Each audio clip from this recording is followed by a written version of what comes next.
who's ready for some travel videos. Welcome back, everyone. If you're viewing me for the very first time, I'm the true child at heart, and I want to thank you for joining me here in my living room. It's been nearly 2 months since I've been back home after I was gone away on my travels. I have filmed this on more than one occasion, and I guess the reason why that is because, and as silly as it sounds, strangely enough, I've been very apprehensive to do these videos. It's much easier for me to talk about things that I love and share with you guys rather than talking about something that has literally changed my outlook on life completely, because it's something very, very personal. I'm going to be sharing with you moments that happened on this trip where I felt happy, I felt excited, nervous, a little scared, and at times I even felt vulnerable, for lack of a better word. I was happy about traveling because this is something that I've wanted to do ever since I was very little.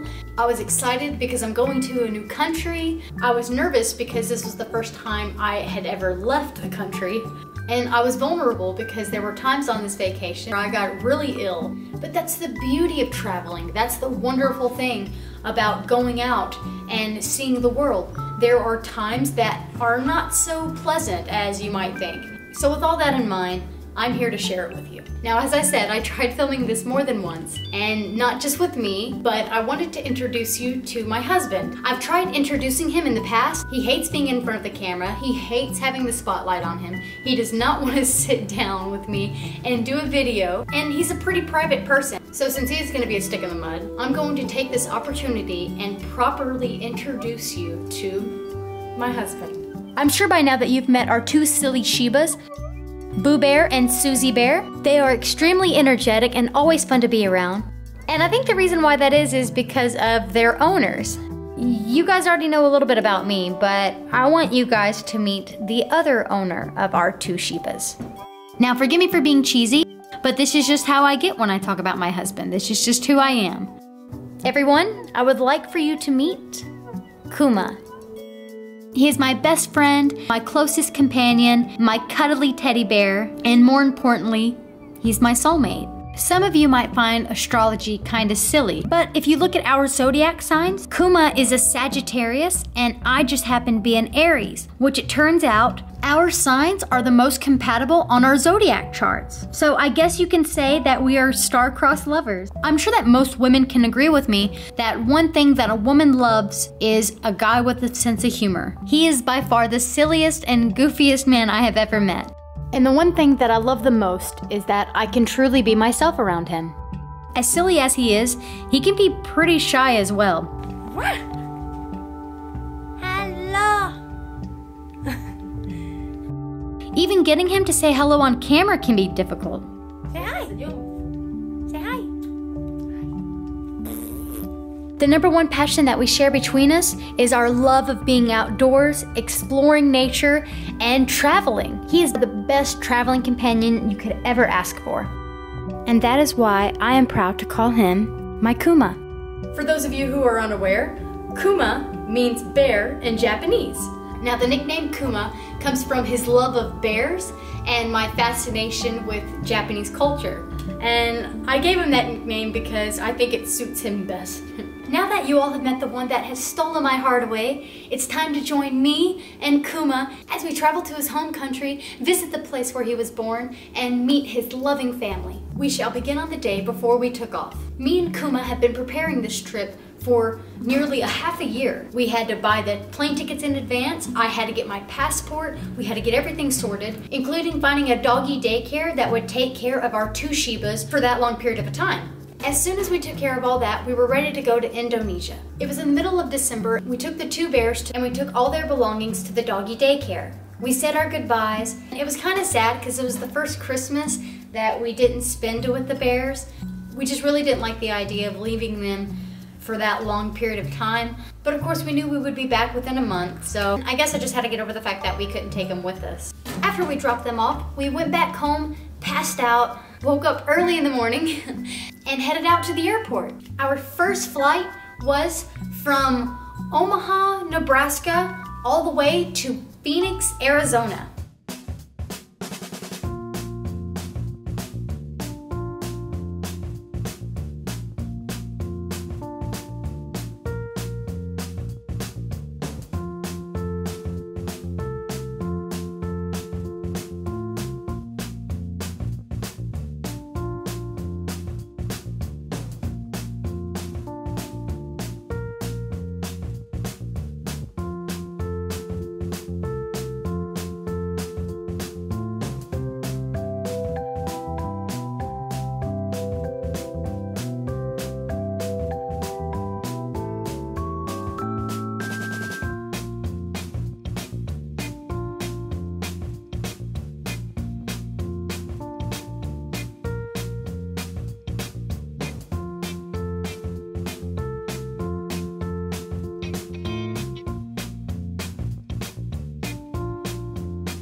It was the first time me and Kuma had ever gone to Arizona, and we couldn't really go sightseeing because we only had 30 minutes to switch flights.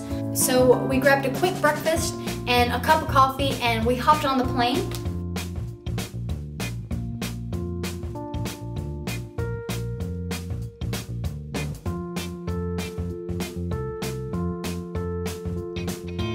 From Arizona, we took a 2-hour flight to the great state of California. Again, it was also the very first time that me and Kuma had ever gone to California. We were going to LA, to Hollywood, the place where dreams are made, as they say. We were so thrilled, and this is one of the stops that we were really looking forward to.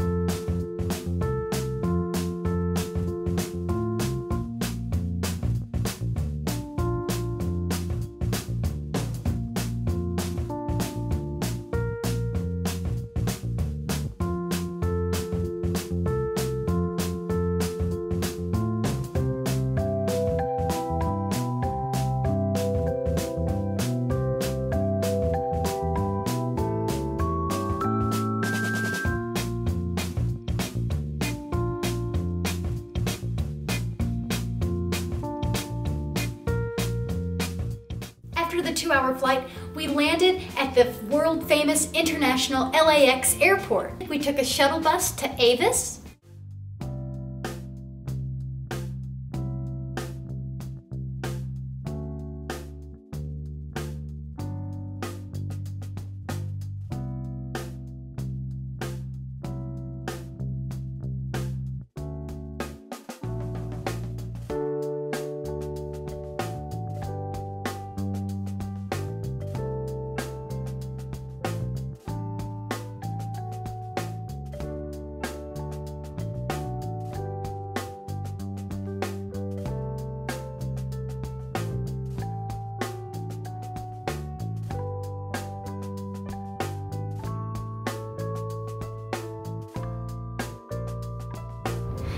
This is our rental car.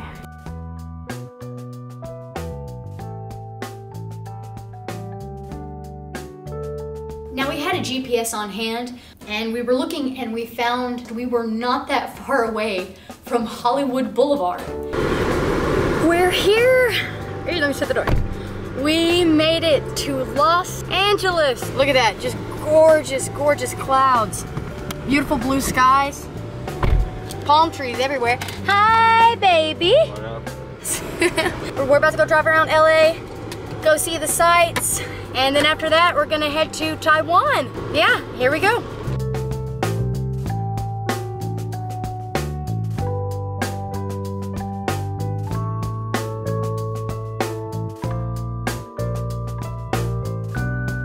Even though as prepared as we were, there were a few things that we did forget. We forgot to get a converter because in every country we have different outlets.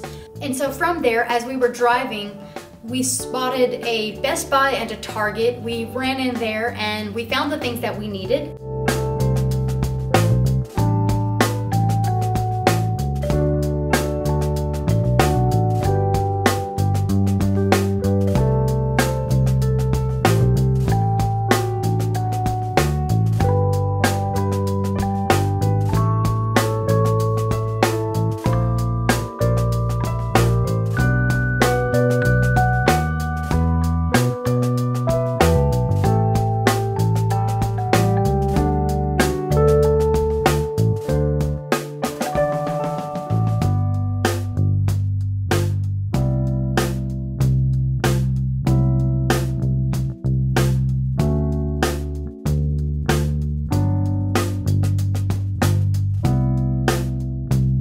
And as we were in there, Kuma went to go look at the electronics, and when you're near the electronics, usually the toys are over there. This wasn't my intention to go into a Target in Los Angeles to buy toys, but I thought it would have been a great way to remember LA.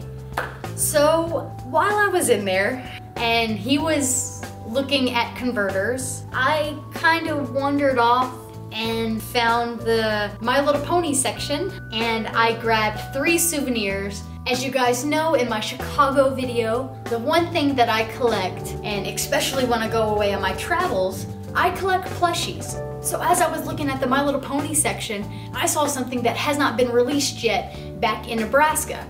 Mind you, this was in the middle of December, so they haven't really been showing up in stores as much as they do now. So when I saw them, I was so thrilled because they were new ponies to me. Even though I don't like Funrise plushes, for my LA plushies, I picked up a DJ Pone 3 and Octavia Melody, and finally, Applejack with her hat. At the time, I was so thrilled that I found these new ponies, and even though you can pretty much find these anywhere now, these will always remind me to my trip to California. Here's a closer look at the souvenirs that I got from LA. All right, here we are with my first souvenirs that I picked up.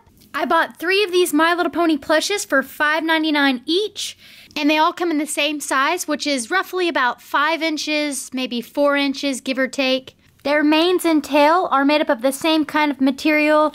They have like that style. It almost looks like sort of a pasta kind of hair. Do not like that at all. But I do like the fact that they did make more than just the main 6. They're starting to bring out background ponies, and I think that's really cool. I know that the other one that's out is Cherry Lee. I couldn't find her while I was there, but I did find these 3.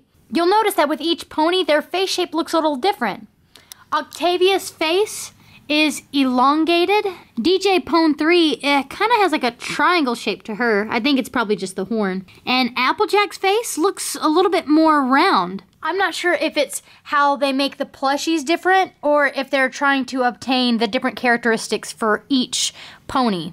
Now you'll notice for these Funrise plushes is that they have a cutie mark on one side and one side alone. There is no cutie mark on their right flank. Oh, there goes DJ. There's no cutie mark on their right flank, which is kind of disappointing, but I guess they do that because it's the smaller version. I'm not sure if they're on the bigger versions. I just know that they're not on the small ones. I haven't really looked into the big ones at all. You can see here that each one has their My Little Pony tag. Now, like with almost every My Little Pony toy, you'll find that the My Little Pony logo is on her right hoof. I could have got a bigger plushie of something else, but if you ever want to have a travel buddy and you want to carry a little tiny pony around in your pocket, I suggest getting these. And on the plus side, you can find them almost anywhere now. Well, that does it for my review of Applejack, DJ Pone 3, and Octavia Melody. After we left Target, our stomachs were growling and we were really hungry, so we went to go grab a delicious bite. I think that that's where I'm going to leave off on this video. If you want to know what me and Kuma ate, if you're excited to go sightseeing with me and Kuma, and you want to know all the places that we explored, or if you're curious as to see what souvenirs we got next, be sure to subscribe to my channel. That way you can stay tuned with me, and I'll see you all in future videos. Goodbye, all you lovely people.